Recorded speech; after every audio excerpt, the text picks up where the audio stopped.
aktivis dan logis. Yang kedua, meningkatkan kemampuan pemecahan masalah. Yang ketiga, meningkatkan kemampuan kolaborasi dengan berpikir komputasional, dapat bekerja sama dengan untuk memecahkan masalah yang kompleks. Dan yang terakhir, meningkatkan kemampuan refleksi dan pembelajaran mandiri. Jadi tadi berpikir komputasional itu adalah proses berpikir untuk menyelesaikan masalah dengan secara logis dan secara efisien, secara sistematis untuk menyelesaikan masalah dengan cara yang dapat dilakukan oleh mesin. Mesin itu berupa komputer bisa, HP juga bisa, maupun manusia, yaitu diri kita sendiri. Tujuannya apa? Mempermudah memecahkan masalah dengan menggunakan komputer dan bisa dilakukan manusia dalam kehidupan sehari-hari. Ibu akan menjelaskan tentang berpikir komputasional dengan bantuan AI. Apa itu AI? Ada yang tahu? Belum. AI itu adalah singkatan dari Artificial Intelligence. Nah, di sini Ibu akan menjelaskan berpikir komputasional menggunakan AI dengan bantuan ChatGPT. Ada yang sudah tahu apa itu ChatGPT? Pernah dengar? Pernah? Nah, itu penggunaannya untuk apa? Yang pernah dengar atau pernah menggunakan? Untuk apa? Tidak apa? Tujuh. Yang tahu? Ada yang pernah menggunakan ChatGPT? Tulisannya seperti ini. Nah, ada yang pernah tahu? Ada yang pernah menggunakan ChatGPT? Ada. Digunakan untuk apa, Alia? Memecahkan masalah. Nah, di sini Ibu akan menerangkan berpikir komputasional menggunakan ChatGPT dengan bantuan AI. Oke. Nah, di sini Ibu akan menjelaskan dulu apa itu ChatGPT. ChatGPT itu adalah membantu atau mempermudah manusia dalam memecahkan masalah. Tetapi dengan hasil dari AI tersebut, jangan semua kalian tulis atau kalian serap ke diri kalian sendiri, tetapi kalian lihat atau lebih teliti lagi dalam mendapatkan informasi dari AI tersebut atau ChatGPT di Meta AI WA juga ya. Kan biasanya juga ada di WA-nya. Kan ada Meta AI. Biasanya kalian mencarikan tentang permasalahan apa di Meta AI? Pernah? Pernah. Oke, sekarang kalian membuka Google Chrome. Udah bawa HP semua? Bawa, silakan dibuka HP-nya, dikeluarkan. Nanti kalau ada kendala silakan bilang, Bu, saya belum bisa.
sudah ada aplikasi juga bisa.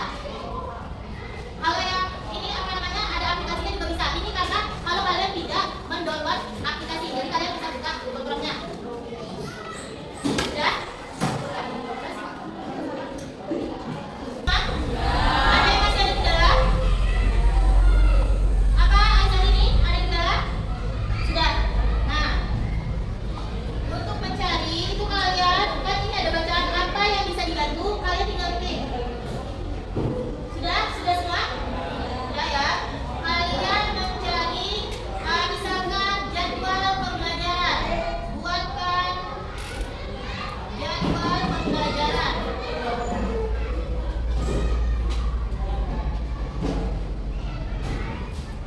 Nah, jadi dia akan secara otomatis membuat pilihan. Kalian mau seperti apa? Nah, di sini kan sudah muncul dong. Sudah.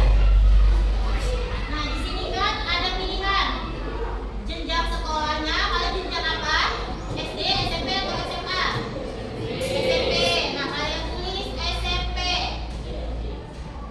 Hari belajarnya sampai hari apa? Senin dan sampai Sabtu. Juga jam pelajaran per hari 2 jam.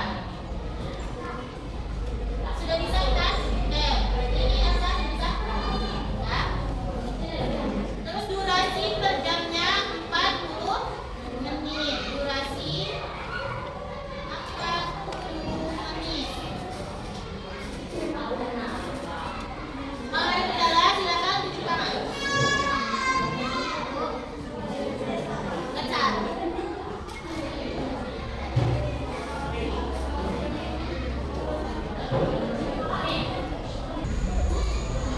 Sudah? Nah, misalkan contohnya 40 menit dengan materi pelajaran yang diajarkan pelajaran umum. Ini sebagai contoh ya. Nah, kalian kirim. Klik mana yang ini.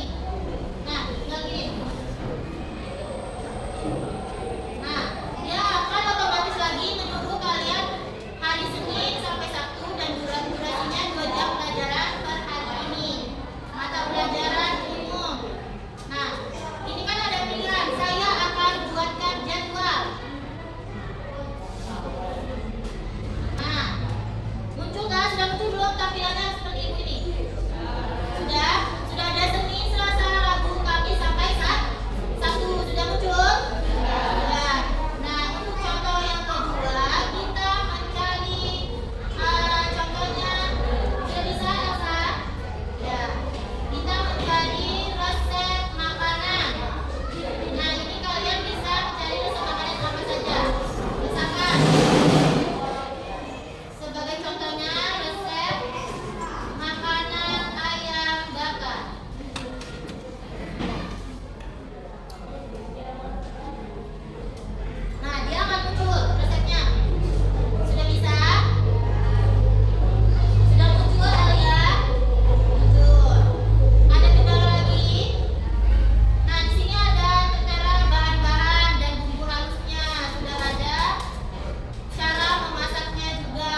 empat landasan. Nah, untuk profil Pancasilanya, bernalar kritis, menganalisis informasi dan membangun solusi logis. Yang kreatif, menyusun cara unik dan efisien untuk memecahkan masalah. Yang mandiri, mengambil tanggung jawab atas proses berpikir dan belajar. Bergotong royong, bekerja dalam kelompok menyelesaikan tantangan.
Nggak apa-apa, bawahnya langsung tulis jawaban aja.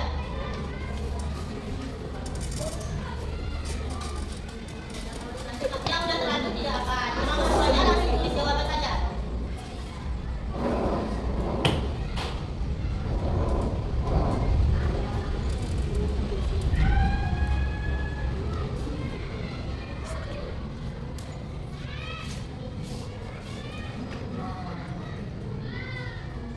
Sudah? Kirain gimana sudah?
Pak.